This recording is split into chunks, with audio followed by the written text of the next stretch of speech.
Nobody expected this. On the morning of January 15, 2025, at exactly 9:47 a.m., Chief Justice John Roberts made a decision that would shake the entire nation to its core. Official court documents were delivered to the House of Representatives with a shocking message. Congresswoman Jasmine Crockett was immediately banned from entering the Capitol building, banned from voting, and banned from representing her Texas constituents. The reason? A constitutional challenge that nobody saw coming, one that would ignite the biggest political firestorm of 2025 and change the course of American history forever. But here's what Chief Justice Roberts didn't expect. Jasmine Crockett wasn't going to go quietly.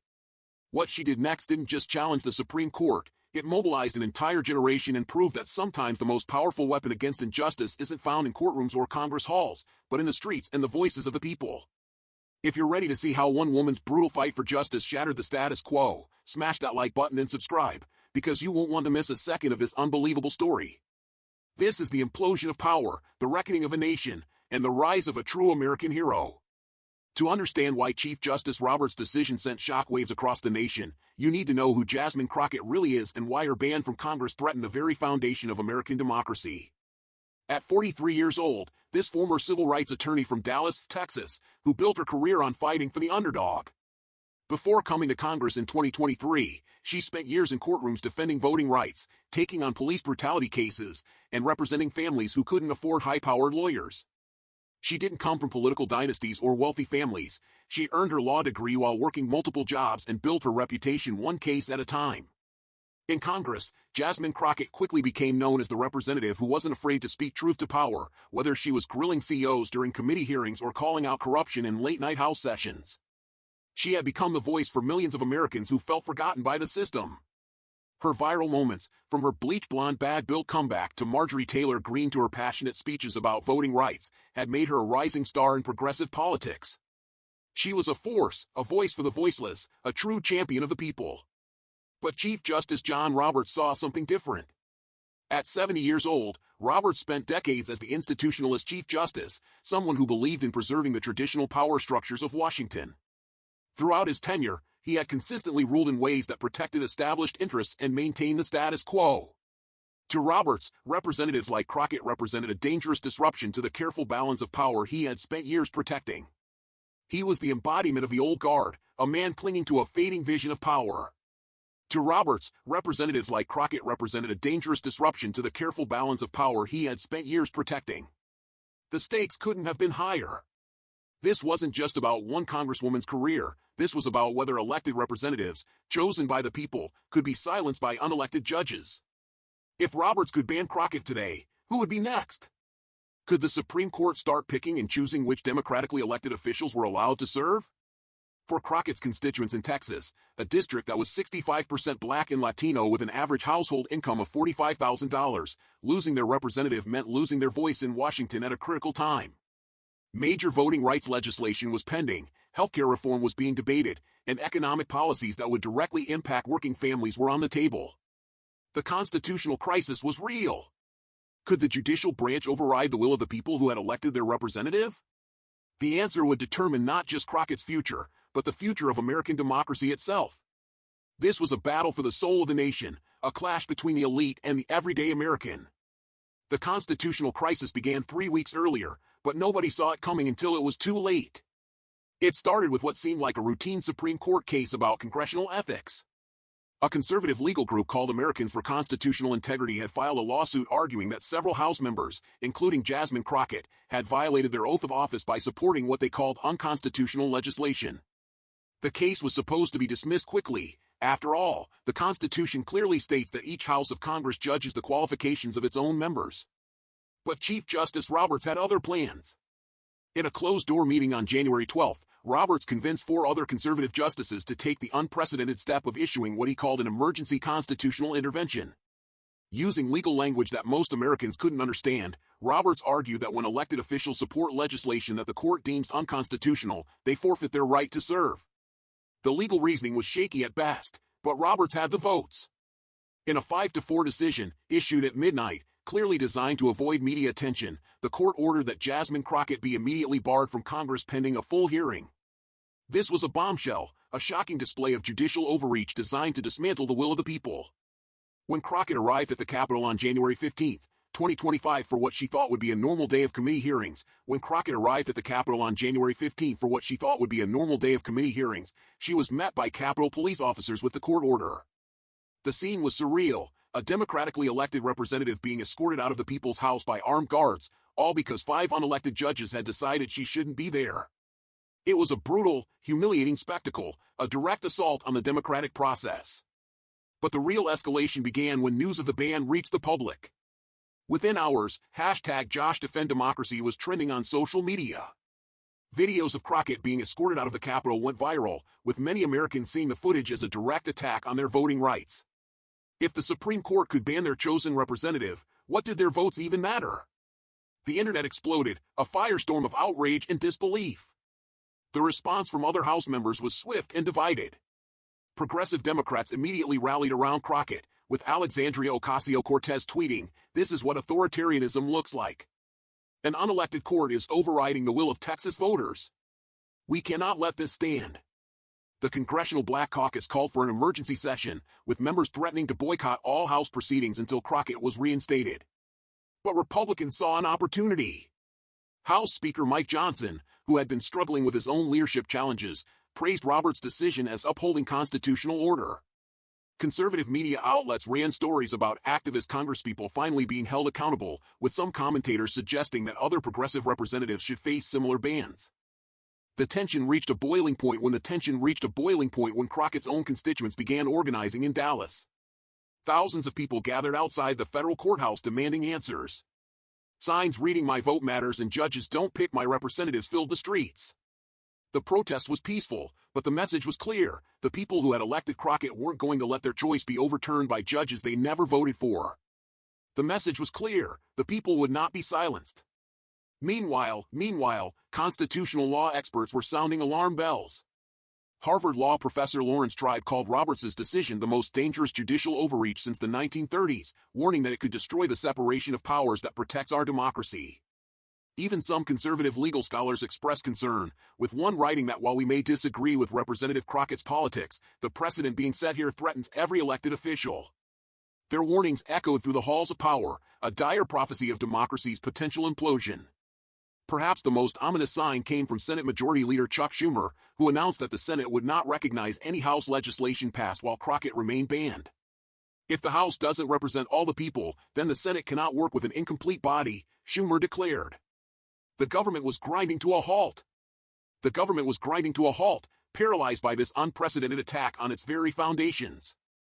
It became clear that this wasn't just about Jasmine Crockett anymore. This was about whether America would remain a democracy where people choose their representatives or become something else entirely, a country where judges could override elections whenever they disagreed with the results. The question everyone was asking: what would Jasmine Crockett do next? Would she accept the court's decision and fade into political history, or would she fight back in a way that nobody expected? The answer would come sooner than anyone imagined, and it would change everything. If you're feeling the firestorm of this political battle, hit that like button and share this video. This is a story of courage, defiance, and the ultimate showdown for American freedom.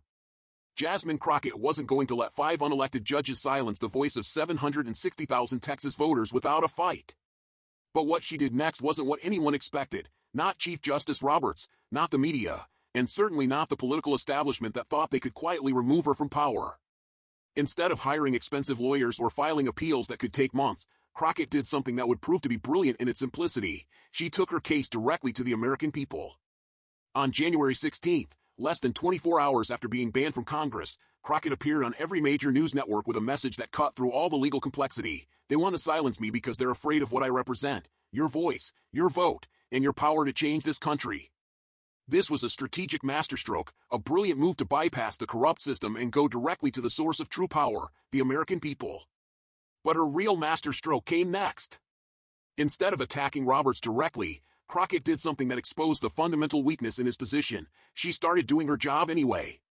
Chief Justice Roberts may have banned me from the Capitol building, Crockett announced at a packed press conference in Dallas, but he cannot ban me from representing my constituents. If I can't vote in Congress, I'll bring Congress to the people.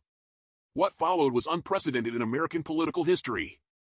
Crockett organized what she called People's Congress sessions, public forums where she would present the exact same legislation that was being debated in Washington, but directly to her constituents. The first session, held in a Dallas community center, drew over 2,000 people. Local news coverage showed people lined up around the block to participate in democracy in a way they never had before. The format was simple but powerful. Crockett would explain each bill being considered in Congress in plain English, then ask her constituents to vote. She had volunteers count the votes and then live-stream the results on social media, creating a real-time record of how her district felt about each issue. The results were stunning. On healthcare legislation that the Republican-controlled House had been blocking, her constituents voted 89% in favor. On minimum wage increases, 91% support. On voting rights protection, 94% in favor. The message was clear. The people who had elected Crockett overwhelmingly supported the positions that Roberts had used to justify banning her. This was an unprecedented act of defiance, a direct challenge to the judicial tyranny that sought to destroy her career. But Crockett's masterstroke went even deeper. She began reading Roberts's own past statements and judicial opinions, showing how the Chief Justice had argued for judicial restraint when it suited conservative interests, but was now engaging in the most activist judicial behavior in modern history. In 2018, Chief Justice Roberts wrote that courts should not substitute their judgment for that of elected officials. Crockett read to a crowd of 3,000 at her second People's Congress session, so why is he substituting his judgment for yours? Why is he overturning your votes? The crowd's response was thunderous applause, but more importantly, it was being live-streamed to millions of Americans who were beginning to understand that this wasn't just about one Congresswoman, it was about their fundamental right to choose their representatives. The crowd's response was thunderous applause, a roar of approval that reverberated across the nation. More importantly, it was being live-streamed to millions of Americans who were beginning to understand that this wasn't just about one Congresswoman, it was about their fundamental right to choose their representatives. This was the brutal, savage turning point that nobody saw coming, the moment the tables were shattered, and the true power of the people was unleashed. If you're on the edge of your seat, leave a comment below. This is the ultimate showdown, a political implosion of epic proportions. The real turning point came when Jasmine Crockett announced she would take her case to the one court that Roberts couldn't control, the court of public opinion. The real turning point came when Crockett announced she would take her case to the one court that Roberts couldn't control, the court of public opinion. She organized a democracy march on Washington for January 25th, with a simple but powerful message: let the people vote. The march wasn't just about her, it was about every American who believed that their vote should matter more than what 5 judges thought. The response was immediate and overwhelming. Within 48 hours, buses were being organized from every major city. Labor unions, civil rights organizations, and grassroots groups that rarely work together began coordinating the largest political demonstration since the 2020 protests following George Floyd's death. This was a massive mobilization, a tidal wave of democratic fury that swept across the nation. But the real genius of Crockett's strategy became clear when she announced that the march would include something unprecedented, a people's vote on whether Chief Justice Roberts should face impeachment proceedings for what she called the most serious attack on democracy since the Civil War. Constitutional law experts initially dismissed this as political theater. After all, impeaching a Supreme Court justice requires Congress, and Congress was deadlocked. But Crockett wasn't thinking about legal procedures, she was thinking about political pressure. This was not mere political theater, this was a calculated move to apply immense pressure, a direct challenge to the Supreme Court's authority. The morning of the Democracy March, Washington, D.C. woke up to a sight that even veteran political observers had never seen. The morning of the Democracy March, Washington, D.C. woke up to a sight that even veteran political observers had never seen. The National Mall was completely filled with Americans carrying signs that read "Our votes count," "Judges don't pick representatives," and "Impeach Roberts." The crowd was estimated at over 500,000 people, larger than either Trump's or Biden's inauguration. But the march's most powerful moment came when Crockett took the stage and did something that sent shockwaves through the political establishment. Instead of giving a fiery speech attacking Roberts, she read the names of every voter in her district who had signed a petition supporting her, all 340,000 of them. It took over an hour, with volunteers taking turns at multiple microphones set up across the mall. The visual was unprecedented, an elected representative reading the names of the people who had chosen her, while the building where she was supposed to represent them sat empty because 5 judges had decided those votes didn't matter. The impact was immediate and devastating for Roberts' position. CNN's live coverage showed tears in the eyes of veteran political reporters who had covered Washington for decades. Even some conservative commentators began questioning whether Roberts had gone too far. It was a powerful, unforgettable moment, a visual testament to the unwavering spirit of the American people. CNN's live coverage showed tears in the eyes of veteran political reporters who had covered Washington for decades. Even some conservative commentators began questioning whether Roberts had gone too far. But the real earthquake came when Republican Senator Susan Collins of Maine, known as a moderate who rarely broke with her party, announced that she would introduce legislation to limit the Supreme Court's ability to overturn elections. "I cannot stand by while the judicial branch undermines the voting rights that our democracy depends on," Collins declared. Within hours, 3 more Republican senators joined her. The political calculus was simple. They represented states where voters were watching this crisis unfold, and those voters were making it clear that they would not tolerate judges overturning their electoral choices. This was a shocking betrayal for the Republican establishment, a clear sign that the political landscape was shifting dramatically. The political calculus was simple. They represented states where voters were watching this crisis unfold, and those voters were making it clear that they would not tolerate judges overturning their electoral choices. The tension was palpable, the meltdown imminent. This wasn't just a political battle, it was a full-blown implosion of the established order, a brutal reckoning for those who dared to defy the will of the people. The internet was ablaze, news cycles were dominated, and the world watched in shocking disbelief as the foundations of power began to crumble. If you're still with us, hit that notification bell so you don't miss the next bombshell. This is the story of how a nation fought back and shattered the chains of judicial overreach. The final blow to Roberts' position came from an unexpected source. Chief Justice Roberts himself.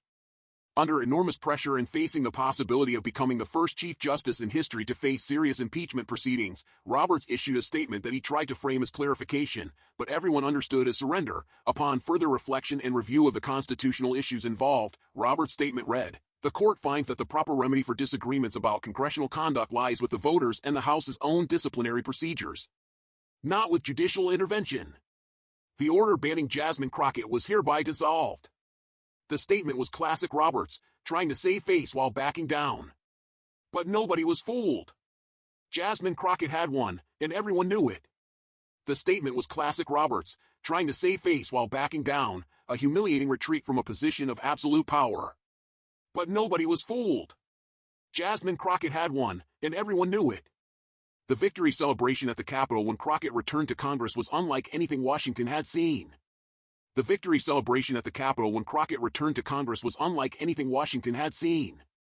Hundreds of her colleagues from both parties met her at the Capitol steps, with even some Republicans acknowledging that Roberts had overreached. But perhaps the most telling moment came when Crockett took her first vote after returning to Congress. The bill was a routine piece of legislation about post office naming, but when her name was called and she said aye, the entire House chamber erupted in applause. This wasn't just a win for Crockett, it was a brutal reckoning for the entire system, a demolition of judicial arrogance. The long-term impact of this firestorm was immense, reshaping the very fabric of American society. By 2026, over 50 former Democracy March organizers had been elected to state and local offices across the country. For the Republican Party, the crisis created lasting tensions. While party leadership had initially supported Roberts' decision, the massive public backlash forced many Republican officials to distance themselves from judicial overreach. This led to a split within the party between traditional institutionalists and populist voices who argued that courts had become too powerful. The Democratic Party, meanwhile, embraced Crockett's model of direct democratic engagement. The party's 2026 platform included planks calling for People's Congress sessions to be mandatory for all Democratic representatives and for live streaming of all committee hearings. Crockett herself became co-chair of the Democratic National Committee, with many observers noting that her unique combination of legal expertise and grassroots organizing made her a formidable political force. But perhaps the most lasting impact was cultural. The image of 500,000 Americans filling the National Mall to defend their right to choose their representatives became an iconic moment in American history, taught in civics classes alongside other pivotal moments in the struggle for democratic rights. The phrase "let the people vote," which Crockett had coined during the crisis, entered the American political lexicon permanently. International observers noted that the Crockett crisis demonstrated the resilience of American democratic institutions when faced with authoritarian overreach. The peaceful but determined resistance to judicial interference with elections was studied by democracy advocates worldwide as a model for defending democratic rights through mass mobilization. The Supreme Court itself was forever changed by the crisis. Roberts' attempt to assert judicial supremacy over democratic elections had failed so spectacularly that the court became much more cautious about interfering with electoral processes. Legal scholars noted a distinct shift in the court's approach to voting rights cases after the Crockett crisis, with even conservative justices showing reluctance to overturn clear expressions of popular will.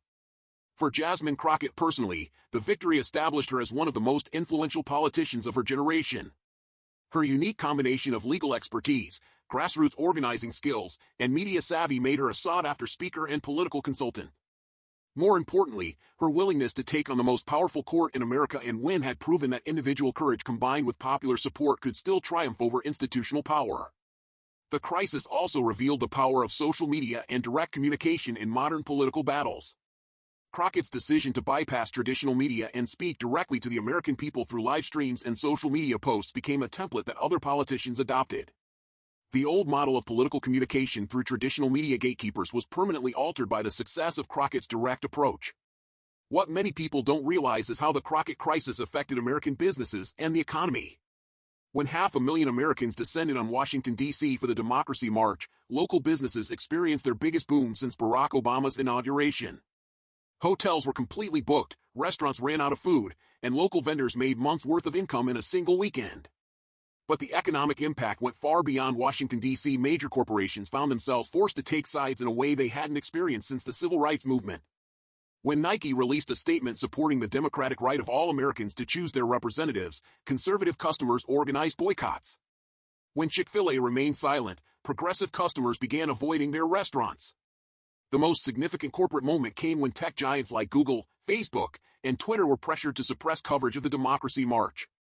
When they refused, citing the obvious newsworthiness of the largest political demonstration in decades, conservative politicians threatened new regulations on social media companies. This created a fascinating alliance between big tech and grassroots democracy advocates that nobody had predicted. Amazon CEO Andy Jassy made perhaps the most significant corporate statement when he announced that Amazon would give all employees paid time off to participate in civic engagement activities, including attending the Democracy March. This decision was followed by similar announcements from Microsoft, Apple, and dozens of smaller companies, creating what economists call the democracy economy, businesses that explicitly support democratic participation. One of the most overlooked aspects of the Crockett crisis was how it accelerated the use of technology in democratic participation. The live streaming of people's Congress sessions required sophisticated technical infrastructure that didn't exist before the crisis. Crockett's team had to quickly develop systems for real-time voting, live translation for Spanish-speaking constituents, and accessibility features for disabled participants. The technology developed during the crisis became the foundation for a new generation of civic engagement tools. An app called Vote With Me, which allowed constituents to participate in people's Congress sessions from anywhere in the country, gained over 10 million users in its first year. Similar apps for tracking legislation, contacting representatives, and organizing local political action followed. The crypto community surprisingly became major supporters of the democracy movement. When traditional payment processors threatened to cut off funding for Democracy March organizers, cryptocurrency donations provided crucial support. This led to lasting partnerships between tech innovators and democracy advocates that continue to shape political organizing today. Perhaps the most profound long-term impact of the Crockett crisis was on young Americans. Before the crisis, civic engagement among 18 to 29-year-olds had been declining for decades. The spectacle of watching their elected representatives literally thrown out of Congress by judges they never voted for activated a generation that had been largely disengaged from traditional politics. College campuses across the country organized their own People's Congress sessions, with students voting on issues ranging from student loan forgiveness to climate change policy. High schools began incorporating Crockett's direct democracy model into their civics classes, with students experiencing firsthand how democratic participation actually works. The Crockett generation of young activists who emerged from the crisis brought new energy and innovative approaches to political organizing. Unlike previous generations of political activists who focused primarily on protests and petition drives, these young organizers emphasized direct engagement with elected officials and real-time policy feedback. Youth voter turnout in the 2026 midterm elections was the highest in American history, with exit polls showing that 78% of young voters cited the Crockett crisis as their primary motivation for voting. This surge in youth participation permanently altered the electoral landscape, with politicians from both parties scrambling to appeal to newly engaged young voters. The legal community's response to the Crockett crisis was as divided as the political response, but ultimately transformative for how constitutional law is taught and practiced. Law schools across the country added courses specifically focused on the crisis, analyzing both Roberts's legal reasoning and Crockett's innovative response. The Harvard Law Review published a special issue entirely devoted to the constitutional implications of the crisis, with articles examining ever. In the end, what we saw today was more than a debate. It was a warning. The truth, when told with courage, is the most powerful weapon of all. But what did you think? Did Chief Justice Roberts deserve this brutal humiliation? Was this a justified implosion of judicial overreach? Let us know your opinion in the comments below. And if you want to keep seeing power being confronted, subscribe to the channel and activate notifications. The next bombshell could explode at any moment, and you won't want to miss it. This is the ultimate reckoning, and the people have spoken. Don't let the mainstream media silence the truth. Join our community and be part of the movement that exposes the powerful and empowers the people.